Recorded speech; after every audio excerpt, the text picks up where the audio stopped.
Box office దగ్గర 2015 time కన్నా ముందు వరుస ఫ్లాప్స్ తో సతమతమైన ఎన్టీఆర్ తర్వాత టెంపర్ నుండి నాన్ స్టాప్ గా ఇప్పటి వరకు అపజయం అంటే తెలియకుండా కెరీర్ ను కొనసాగించాడు.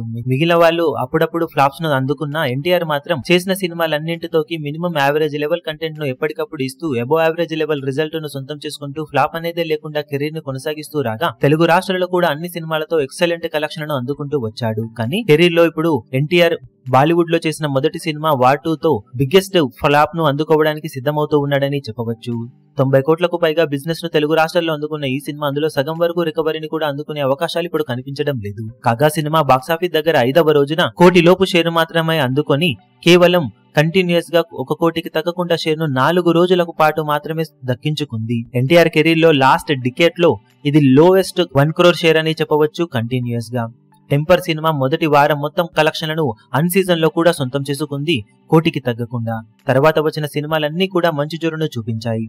లాస్ట్ ఇయర్ దేవర సినిమాతో బిగ్గెస్ట్ కలెక్షన్ రికార్డును సోలో హీరోగా సొంతం చేసుకున్నాడు ఎన్టీఆర్. అలాంటి సినిమా తర్వాత భారీ ఎక్స్పెక్టేషన్స్ నడుమ వచ్చిన వార్ 2 సినిమా రిలీజ్ సమయానికి ఎక్స్పెక్టేషన్స్ అన్ని తగ్గిపోయి మిక్స్డ్ రెస్పాన్స్ ను సొంతం చేసుకుని పోటీలో మినిమం ఇంపాక్ట్ ను కూడా చూపించలేక చేతులెత్తేసి ఇప్పుడు 5వ రోజు 1 కోటి లోపు షేర్ ను మాత్రమే అందుకొని చాలా సెంటర్స్ లో డెఫిసిట్లు నెగటివ్ షేర్స్ ను దక్కించుకొని పరుగును కష్టతరం చేసుకుంది.